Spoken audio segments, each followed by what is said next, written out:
I have no idea. In German. Good morning. Guten Morgen. That's German with my redneck twang. Guten Morgen. Yeah, right? You have to like bang the gavel Yep. because nobody will sit down to you. Paul. Good morning. I'm summoning the outsiders. Yeah. Morning. Morning.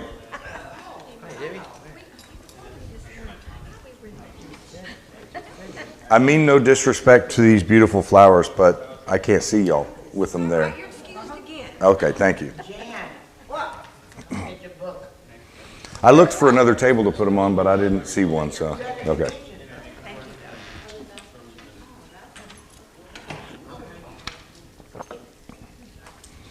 I don't have Jim here to pump me up and introduce me, so I'll introduce myself. Good morning, said that. Quick prayer, that floating party yesterday, somebody got cut up by a boat pretty bad, so, you know, that's just a wreck of a day for some young lady, so I'll open us in prayer and we'll start by praying for her. God, we love you. We're thankful that we have your house to come to on Sundays and other days of the week and worship you and commune together and try to get closer and figure this whole thing out. I pray for that young lady and her family and the people that were driving the boat, and I pray your wisdom and your love for each and every one of them and deft hands for the doctors involved. We love you. I pray Sunday school is great. In Jesus' name, amen.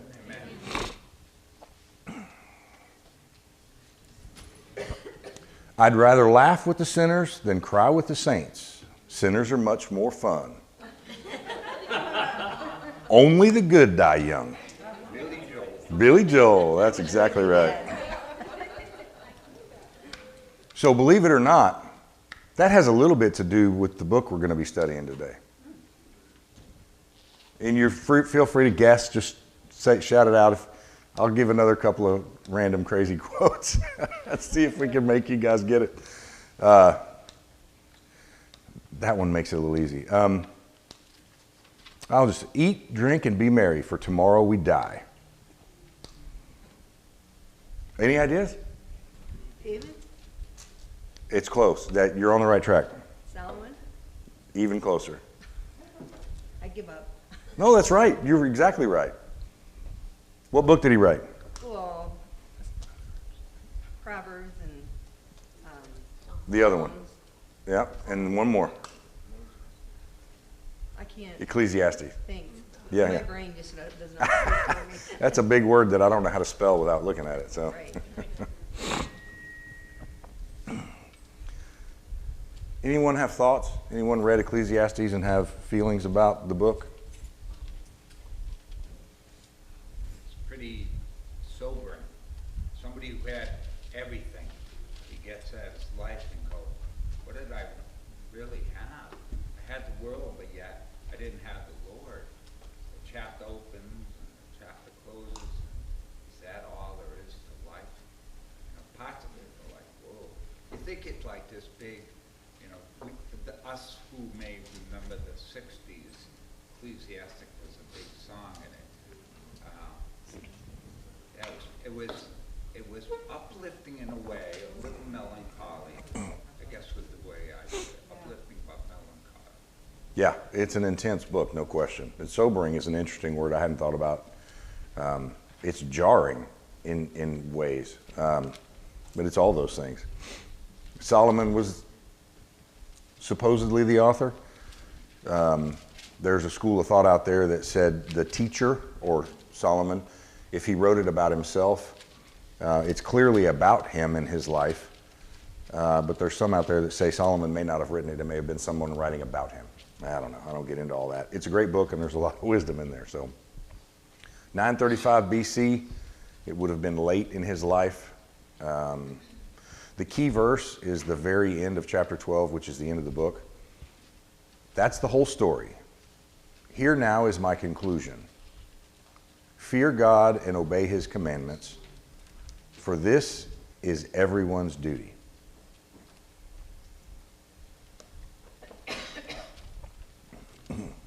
I'm going to read a little bit of it, and then we'll start talking about it. 1 verse 1. These are the words of the teacher, King David's son, who ruled in Jerusalem. Everything is meaningless, says the teacher. Completely meaningless. And that word in Hebrew is hevel. And we're going to say it a bunch of times, hevel. What do people get for all their hard work under the sun? Generations come and generations go, but the earth never changes. The sun rises and the sun sets, then hurries around to rise again. The wind blows south and turns north. Around and around it goes, blowing in circles. Rivers run into the sea, but the sea is never full. Then the water returns again to the rivers and flows out to the sea. Everything is wearisome beyond description. There's that sort of sobering. Everything is wearisome beyond description. No matter how much we see, we are never satisfied. No matter how much we hear, we are never content. History merely repeats itself. It has all been done before. Nothing new under the sun is truly new. Sometimes people say, here's something new, but it's actually old. Nothing is ever truly new. We don't remember what happened in the past, and in future generations, no one will remember what we're doing now. Stop there for a second. Comments? The Lord can see us. Yes. That's all that matters. Yep.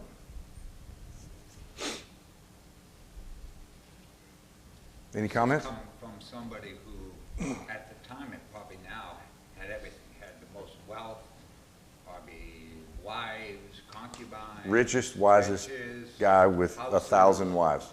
Yeah. That'd be hard to manage. I'm struggling with one. I wasn't going to say anything, Peter, but.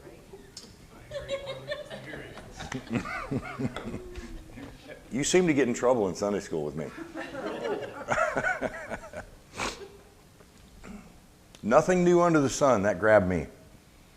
There's a lot of stuff going on in our world that is wacky.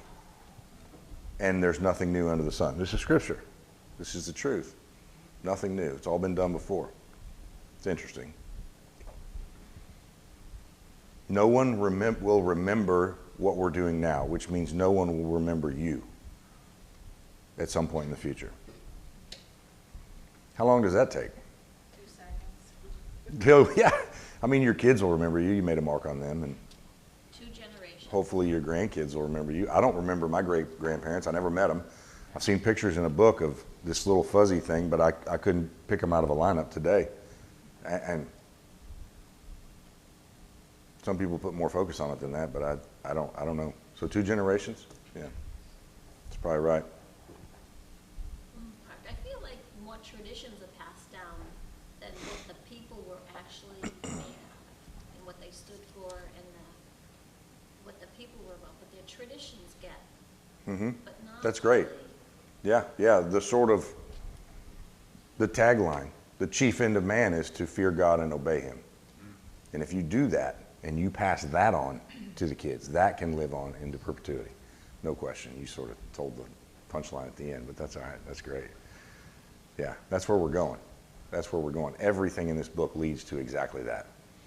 And hevel is such a word. It's translated in different Bibles as smoke or meaningless.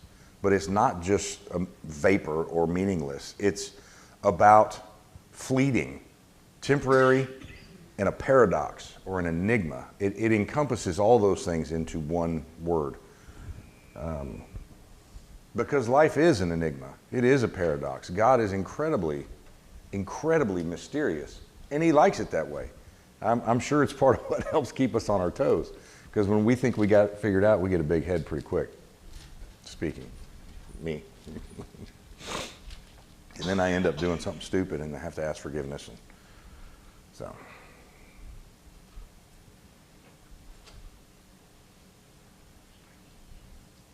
I'll read a little more.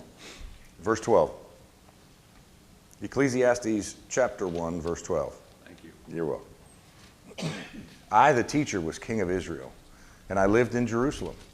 I devoted myself to search for understanding and to explore wisdom, everything being done under heaven.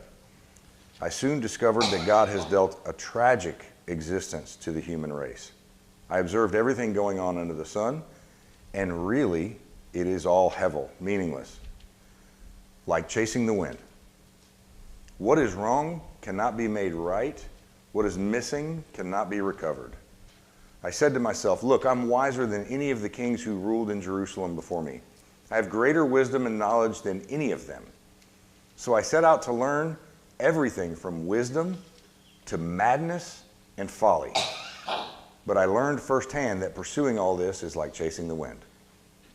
The greater my wisdom, the greater my grief. To increase knowledge only increases sorrow. It's tough stuff. Wisdom, madness, and folly. Sounds fun. He sounds like a fun guy. I'd chase him around for a couple of years, you know. He's also showing that seeing how he's the richest man in the world, it didn't matter. It's still folly. Hevel, Wealth. enigma, confusion, vapor, transient. That's what he calls it. Great point. Temporary. Yep.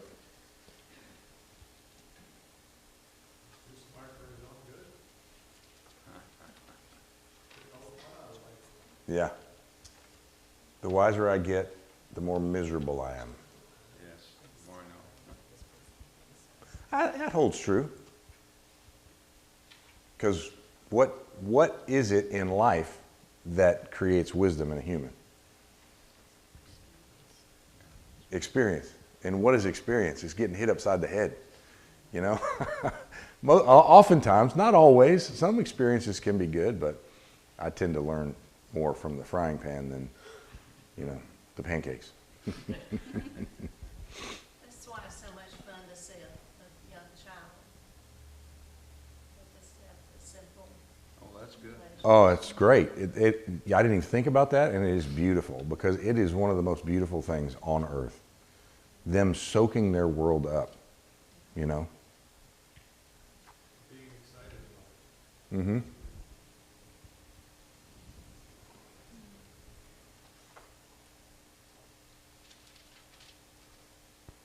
He was clearly frustrated. Some use their wisdom for good, some use their wisdom for bad. I just thought of a very smart man, I think, but he was a psycho. Yeah. Hitler was a smart man, Oh, yeah. and he was a psycho. Yeah. No doubt. There's some psycho people out there. No question. Some of them in here. Sorry, I didn't mean to look at you, Paul. It's the hair, man. I'm sorry. Change, big change. If I went too far, somebody needs to tell me after. Sorry. Solomon had a special wisdom, right? It wasn't all good experience. God asked him, what would you want? He said, I want this. Love it. Right. Wisdom beyond. Yeah. So he had favor from God also. Not just wisdom and money and 1,000 wives. He had favor from God. Pretty incredible. John. I think the key phrase, you might have already covered this because we came in late, but is under the sun. He really is making a point here that if this life is all there is, it's full of disappointment. It's not much. Right. You know, he develops that thought throughout this book. It's quite a book. It's the only philosophy book in the whole Bible. Yeah. But I think if you that's what just makes it so Take it special. all in, yeah, you take it all in under the sun, so on earth plane, it's pretty futile what people go after. Yes. And he went after it all, so I guess he's a guy who could speak authoritatively on it. Yeah. Yeah. Have you ever met a person who was happy with the amount of wealth or whatever they have? Have you ever met someone who was just content with that? No, always want more. They always want more. Yeah. You don't have to raise your hand or answer the question, but do you have a boat? Do you want a bigger boat? Do you want a faster boat with more features or car or house or Yeah, exactly, great point, Claude. We're never satisfied. That well is bottomless. And I think, Solomon is, and I do believe that Solomon wrote this, I think that he's explaining that, that it's futile.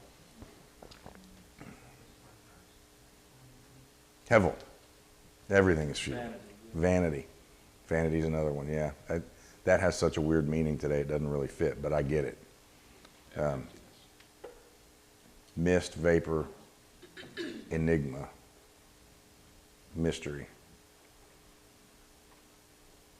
I'm struck with the correlation or I think King David too, Wolfman, the humanness of us, of having everything and still not being satisfied and being depressed with the whole thing, looking at the whole thing and knowing there's great beauty, but there's sorrow and everything, and the inner struggle that no matter what station in life you are, or how close you are to God, that you still have that terrible struggle of being content and happy with what you're seeing, and the frustration of your inability to do anything, our need, how we're just so incompetent of the whole thing and not in control of anything.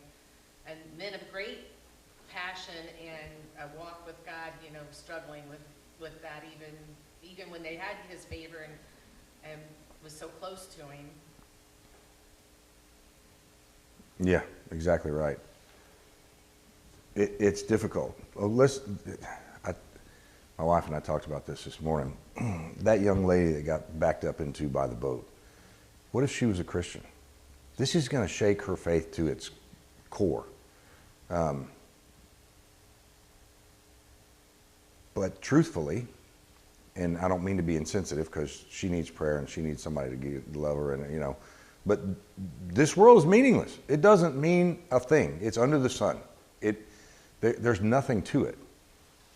Legs are very important, but if you take this to its essence and its core, there's nothing that means anything here except for following God. And he says, fear God and obey him. That's man's lot. That's it. That's the verse. That's the last way. It's the way he wraps it up. It's what encompasses the whole book. I'm curious why we do that.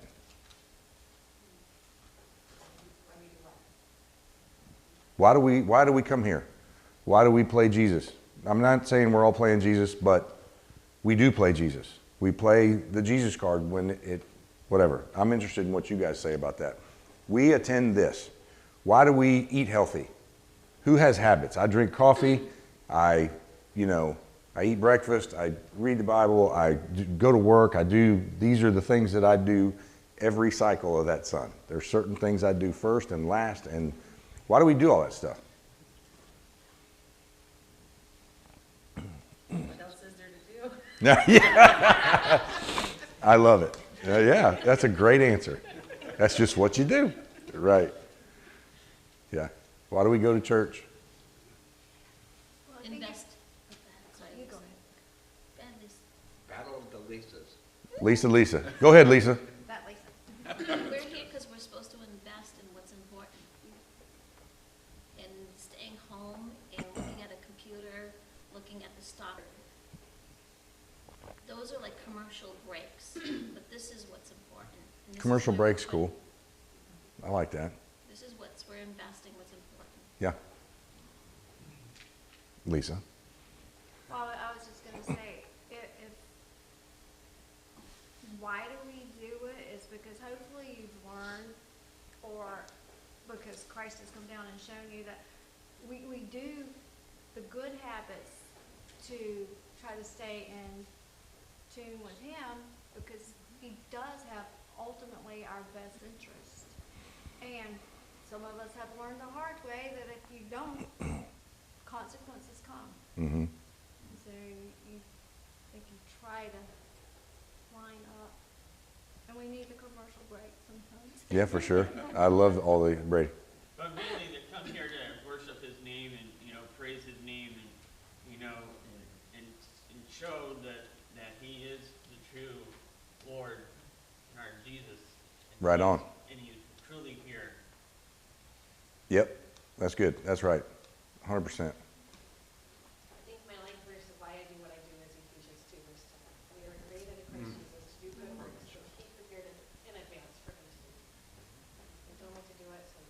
Yeah, I was surprised and not surprised that this ties in as well as to 2 weeks ago, Who is My Neighbor? And last week, the Great Commission. That's what we are here for. That verse was quoted last week in the Great Commission lesson. But that's why we're here. Who's our neighbor? Figure it out. And what do you do with your neighbor? You tell them about your love for Jesus. 15-second elevator speech. That's the most effective way. Practice it, videotape it, and have people you love critique it. And then do it every time you get the chance, if appropriate. I mean, you got to be like, God, is this, whatever. He'll tell you. He will. On the spot, Johnny. On the spot, he'll tell you.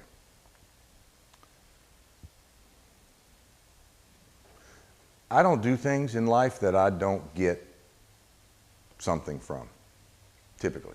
Satisfaction in your mind. Yeah.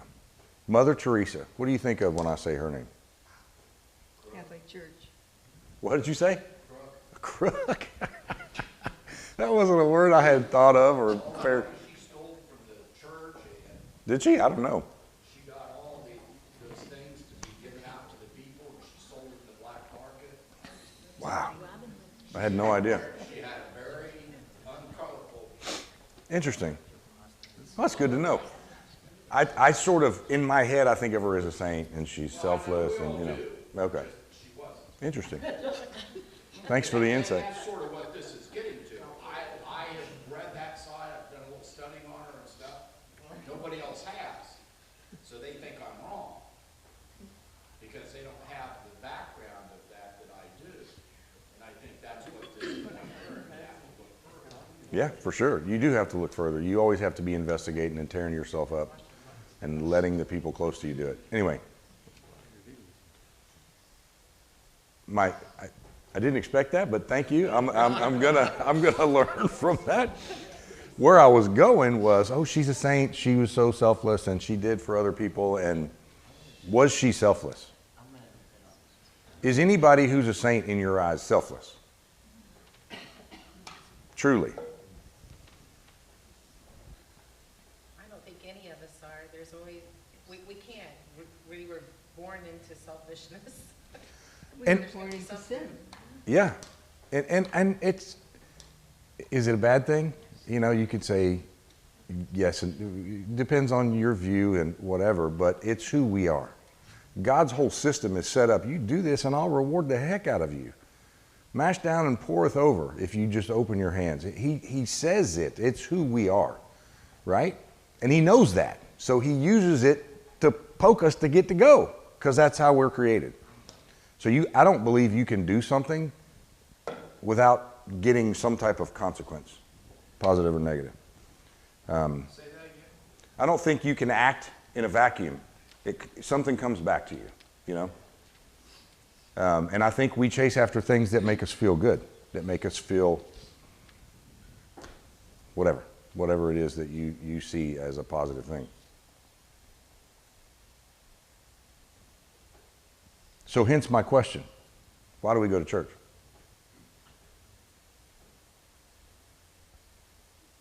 I'm going to let that one sit. What's that? Because we want to please him, because we want to go to heaven. We do. And that's a reward that we have.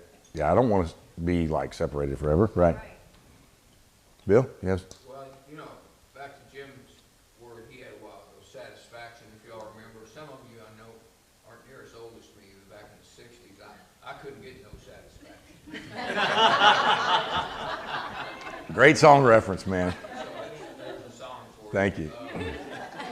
But, I come to church, I go to this, I do other things that are of a spiritual nature because I know that that's the only where I'm going to get in peace.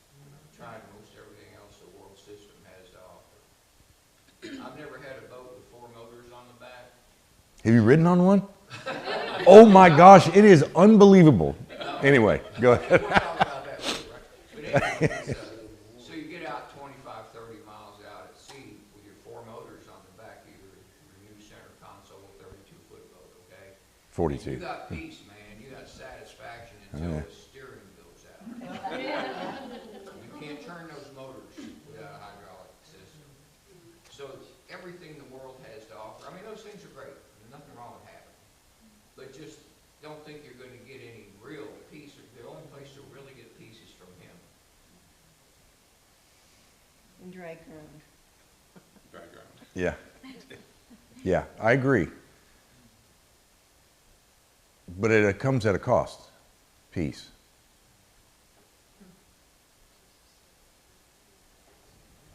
Can't hear. Oh, no, say it. I'm sure it was super intelligent. Come on. Jesus said, I didn't come to bring peace, but a sword. Yeah. Yeah. Tim. I think sometimes when we come to church, it's like weightlifting. You can't just go and lift weights one day and be all buff and ready. You come to be reminded of where we are in the world, what our position is. You know, because left to our own devices, we are playing Jesus. We think we have all these things. I mean, I think, you know, if I was ever blessed with a really nice car, I'd probably have to put a little sign on the dashboard that said, destined to be burned, just to remember that Yeah.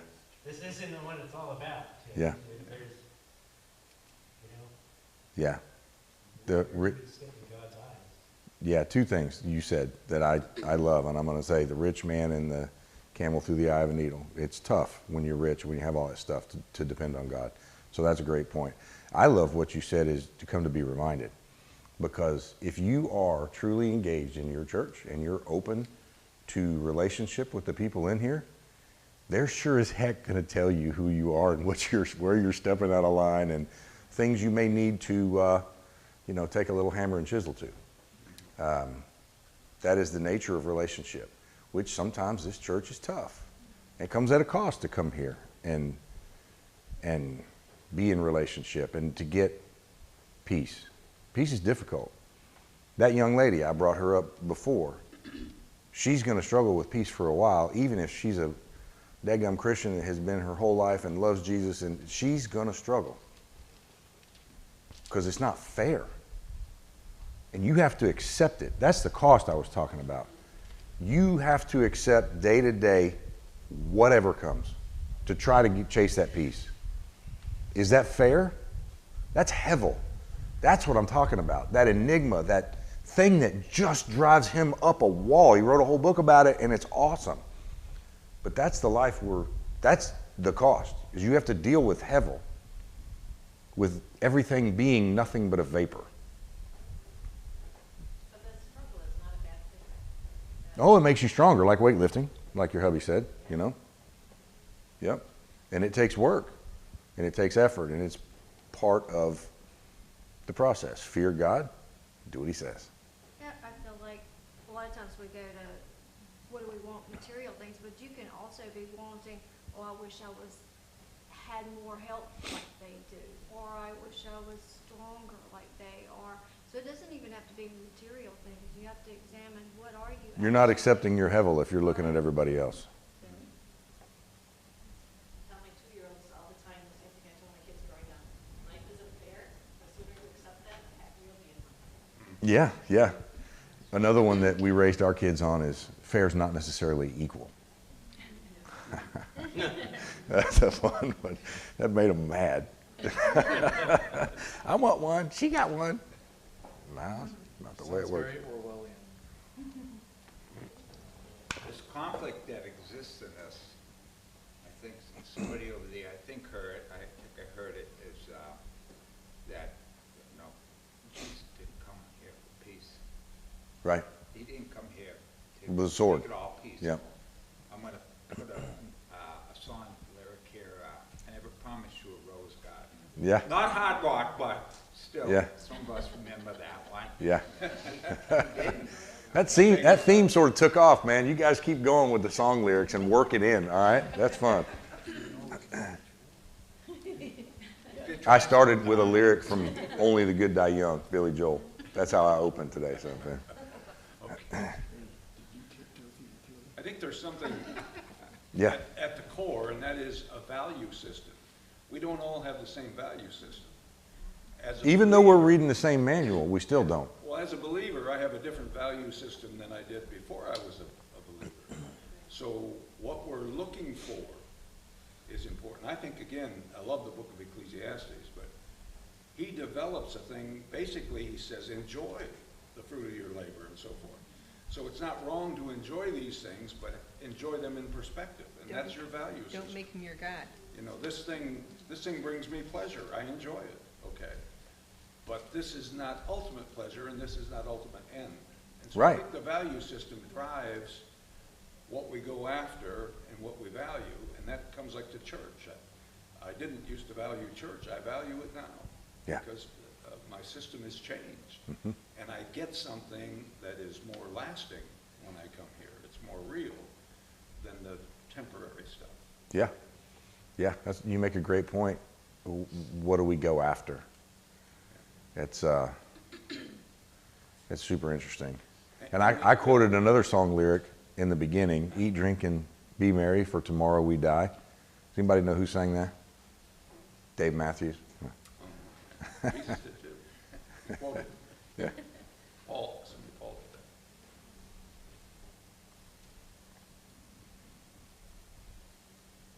that. Yeah, you guys have brought out some super interesting points. It's great. Because the book is an enigma by itself, but he makes such a fantastic point. The chief end of man, fear God and obey him. That's it. And that's how he ended the book. There's a lot of good wisdom in there. I love the chapter 11 wisdom. Send your grain across the seas, and in time, profits will flow back to you. But divide your investments among many places, for you do not know what risks might lie ahead.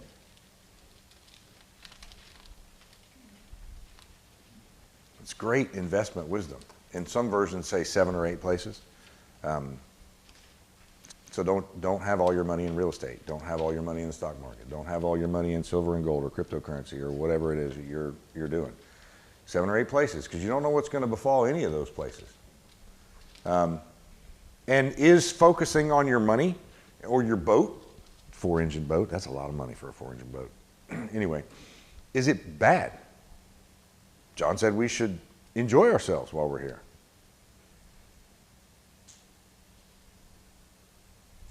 Depends on what value you're putting on it. Okay, Is it at the top of your list? right, right. That makes me really uncomfortable. I like it really low. Okay, what if you have different lists? You have your spiritual list, and then you have your earthly list, and boating is on the top of my love to do list, but it doesn't top my spiritual list. I like your boat better than mine. My boat's 20-something years old. But it's a cat. Nah, yeah. Why not take those earthly things and use them for spiritual? You can. So But that's if you- how you, going to what John was talking about, was I think that we need to remember that it's all for God's glory, right? So you can have your boat and enjoy your boat, and it can be to God's glory. It doesn't have to, just because you have a boat doesn't make you a bad person, even if it's a 4-engine boat. Right. It's all about what you're doing with it and how you're using those resources. 100% motive. Yeah. So The other thing about that go boat, get your 4-engine boat. it's better if it's somebody else's boat, and you just go along, and then you can go home. Yeah. They can Yeah. take care of the maintenance. Yep. Yep. Great points. What if you don't use your things in earth for other people? You mean for God's glory? For God's glory, for whatever. Then you're falling short, I think. Can't you just enjoy the stuff? What if it recharges you and enables you to go do that I stuff? think there's 2 things. The question is, can you, you said. Yes, you can. Should you? No. 2 things. Do all things for the glory of God. Right. Right. You can do whatever you want. Whether you should or not is a different question. And we all do that every day, which is why we have to constantly be on our knees confessing that we did what we wanted and not what we should have. You used a different word, that's interesting, right? Because we said for God's glory, and you said for other people. And you can use it amongst yourselves for God's glory. And God will remind you to share it with other Yeah. I mean, just because you're using it, doesn't mean you're not using it for God's glory. Give him the praise, give him the thanks. give him- Right, right. Yeah. Yeah, for sure, 100%. And you can do it for other people and not for his glory. Ah, there you go. I like that. Well, you know, if God owns the cattle on 1,000 hills, does he also own that boat? He owns everything. That's good. He owns everything. And this is a total different sidebar rabbit trail, but it's about tithing. You don't want to give God 10%, it's all his anyway. And you only have what you have because he has allowed you to have it. So he can do more with 90 than you could do with 150. So don't be silly. I'm just saying. So my mom grew up, she'd write the check every week. Can't outgive God, Park. Can't outgive God. She'd write the check and she said, this is going to the church. I'm just telling you, you need to be doing this one day. When I was a kid, I remember. The designer plastic yellow bowls they were called Heller. I don't know, they were so deco back in the day, but that's where she kept all her bills. Funny. You came here with nothing, you'll leave with nothing. Yeah, no U-Hauls on the way to heaven. Yeah. Are you sure it's not Satan that's rewarding you for being bad? I don't know. You know, like a drug dealer who's probably got as much money as anybody. He's certainly not doing good. That's part of the enigma of it, because it's not fair, this life. But it says God rewards the good and the bad. I mean, so where's your heart? He uses the bad to accomplish his purposes. Yeah. I mean, he makes it rain on the rich and the poor, he makes it, so, I think that's the big part of your personal relationship with him. Where's your heart?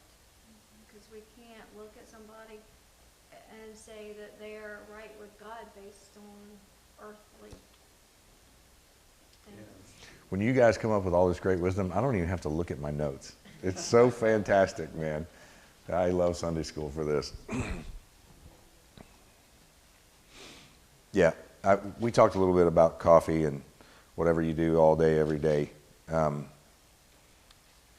Practical, think of your cycle, your daily cycle, your sun cycle. Is it meaningful or is it just repetitious? One practical application to think about. And if you see it maybe just as repetition, maybe figure a way to try to make it not so just repetition. Have meaning, even if it's just a couple small things. It can be meaningful repetition. Oh, my coffee is, it's so meaningful. No question. I love making breakfast. I cook other things too, but breakfast is my favorite thing to cook. It's very meaningful for me. And I do try to glorify God, because if you come anywhere near my house, I'm like, I'll cook you breakfast. You know? So. Well,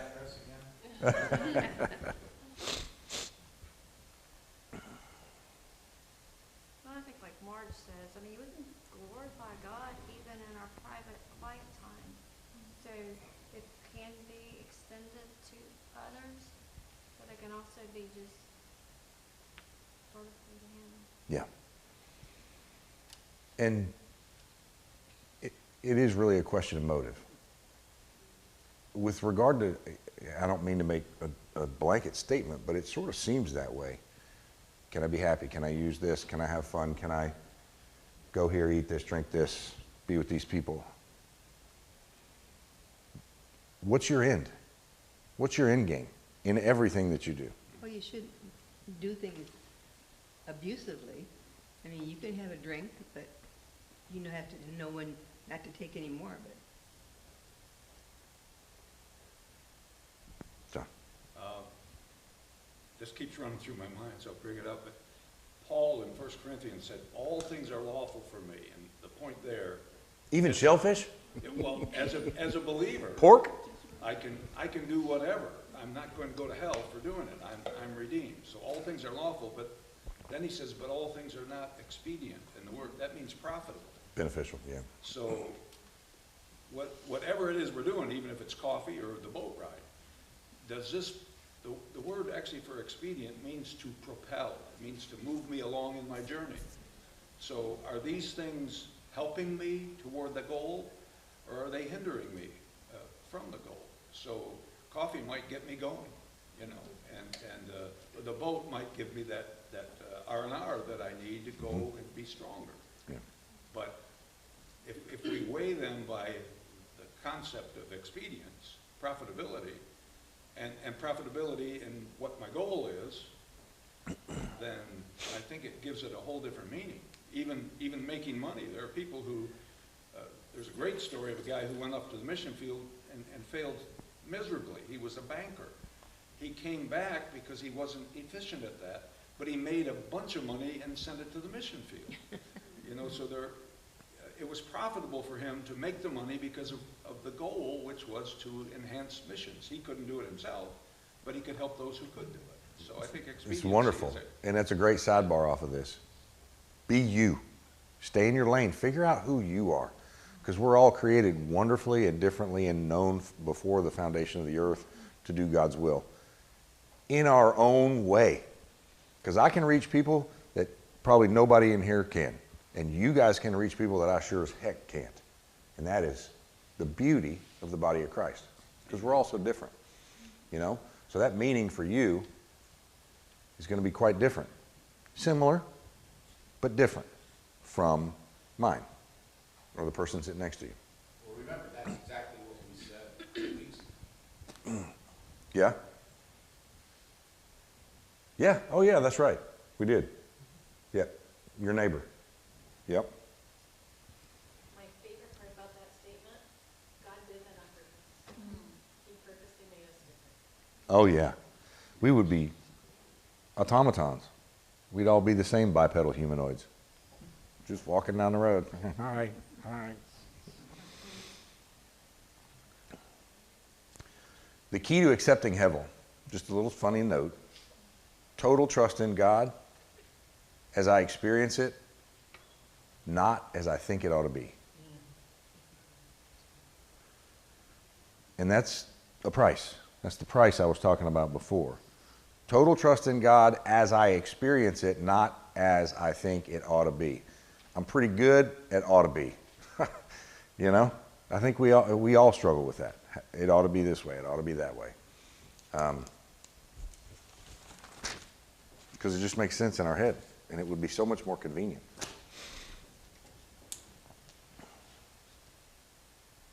And you said something, Paul, about evil people, drug dealers and whatever. Some of them live an awful long time. And some of them seem really, really happy. And good people suffer. That's another part of hevel. It's just, it's difficult. Doesn't seem fair.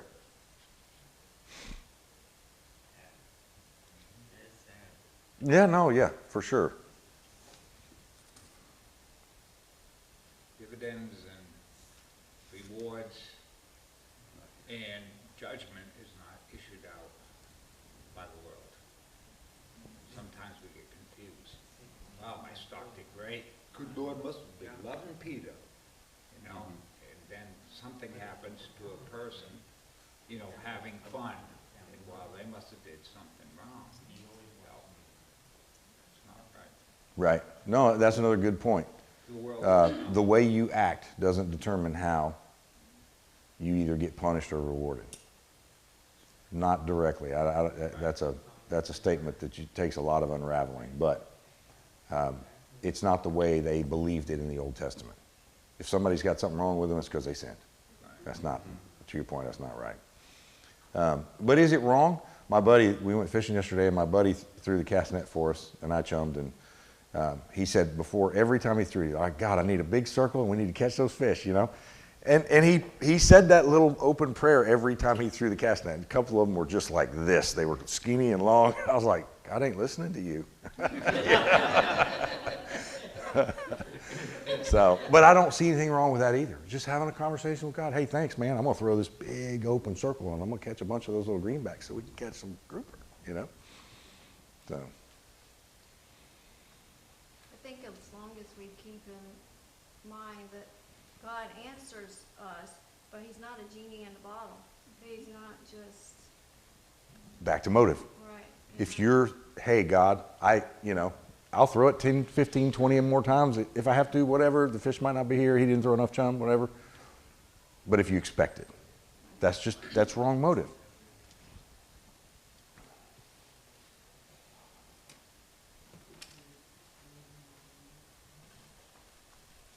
The wisest, richest guy ever lived.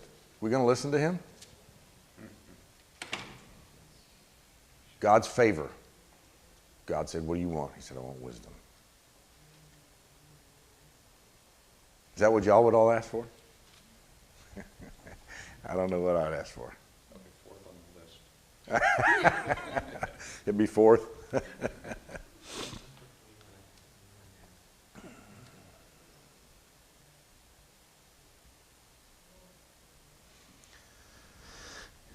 He was dark. Chapter 3, verse 19, for people and animals share the same fate. Both breathe and both must die. So people have no real advantage over animals. How meaningless. How hevel.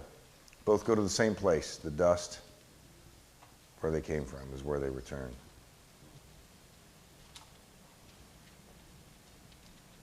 So I saw that there's nothing better for people than to be happy in their work. That is our lot in life. And no one can bring us back to see what happens after we die. And he talks about oppression. No one's comforting the oppressed. The oppressors have great power. Their victims are helpless. Hevel's not fair. He goes on and on and on for several chapters on that thread. Don't daydream, the futility of wealth. But back to what someone said about coming to church early on. 4:7, I observed yet another example of something meaningless under the sun. This is the case of a man who is all alone, without a child or a brother, yet works hard to gain as much wealth as he can, but then asks himself, what am I working for? Who am I working for? Why am I giving up so much pleasure now? It's also meaningless in depression. Two people are better off than one, for they can help each other succeed. If one person falls, the other person can reach out and help. But someone who falls alone is in real trouble. Likewise, two people lying close together can keep each other warm. How can one be warm alone? A person standing alone can be attacked and defeated, but two can stand back to back and conquer. Three are even better, for a triple braided cord is not easily broken. And that's why we come here. There you go. That's exactly right. Because we are more than a three-braided cord here. Because we have each other's back. Somebody calls, says, my pipe broke, there's water in the yard. You're going to have a half a dozen people show up with PVC glue and, tools, and that's what it's about. That's what it's about. What'd you say, John? Appetite. Appetite? With tools. And Yeah, appetite. tools and, yeah. I remember going to a marriage retreat where we used the cord, and we got 3 cords, and the center one was Christ. And then one was Peter and one was me, and we braided it together, and we made sure that Christ was at the center. That's really good. It's cool. I can cut that with a knife, easy.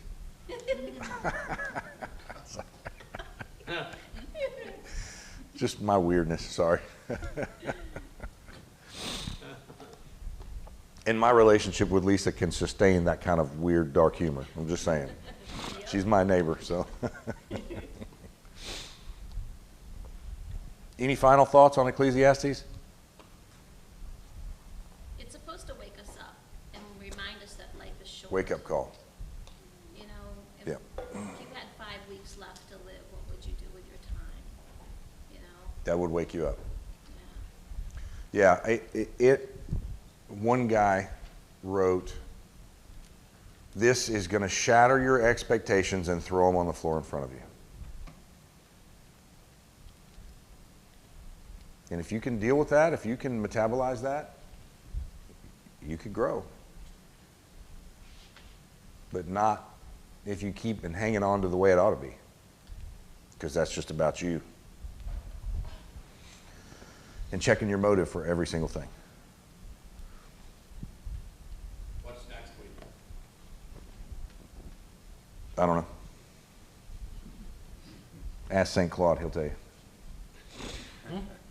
He said, what's next week? Preaching. Preaching. Yeah, Jim and Chris will be back. John. Question, is this our only time with Ecclesiastes? Yeah, yeah. And that's good. It deserves more. It does. But you can thumbnail, you can 30,000 foot it in one hour, 45 minutes. So. Sure. Yeah. I just would say about the book, the under the sun thing is extremely important. Yeah. And I would say also it's practical wisdom, just like what we just looked at. I think the two and then threefold illustrates that we're not to be alone. God didn't make us to be alone. We're We don't social function critters. well alone. And so we do better together, and certainly when you bring in, as I've used that illustration before, bring Christ in as threefold. Those things are practical wisdom for living under the sun. Mm-hmm. And if we keep that in perspective on the book, then we don't apply those things, even the negatives, we don't apply them to eternity. We apply them to right now to give sanity and to give a perspective that don't expect to extract all the juice out of life here, because it's got some downside to it. It does. And we are constantly pushing ourselves for more, bigger boats, more Christian souls saved, more money, because we are half temporal and half eternal. C.S. Lewis calls us amphibians. And we have a foot in both worlds, and we can't separate ourselves from that. We're constantly looking for something more than what this world can offer. And when all you see is the world, that's where you look. If you don't look beyond, to John's, if you don't look beyond, you're never going to find it. And that's what he says. You have to look to eternity. And I didn't mean for this book, this study today, to be bleak or negative, because the one thing that, in closing, is God expects us to go at it with enthusiasm and gusto and energy. And if you don't have that, you need to ask yourself why, because it'll probably be something along the lines of you're expecting things to go your way. Mm-hmm. And that's a difficult pill to swallow, because that affects every single humanoid on the planet. It just does, because we all do that. We all struggle with God. We all wrestle with God. Thankfully, he doesn't hang on to us so long that we limp after, you know? So, yeah. Can I say just one thing? Please. Ecclesiastes, I'm old, most of you are a lot younger than I am, but I've taken one verse to heart in this recent years. of my Awesome. life. Ecclesiastes 9:10. Whatsoever thy hand findest to do, do it with thy might. There you go. There is no work, no device, nor wisdom, nor knowledge in the grave whither thou goest. And so I think, whatever I'm going to do as best as I can, because this is it. That's fantastic. Excellent. That is great. Thank you. That's awesome. Yeah, that's a great way to end right there. That's awesome. There's no better way to end it than that. Do it with all your might. Do it with enthusiasm. Do it with gusto. Get after it. That's why you play the lead. That's good. Any final comments? I don't know that you can beat that. I'm just saying. Well, thanks, guys. Appreciate it. That was awesome. Thank you. Yep, thank you.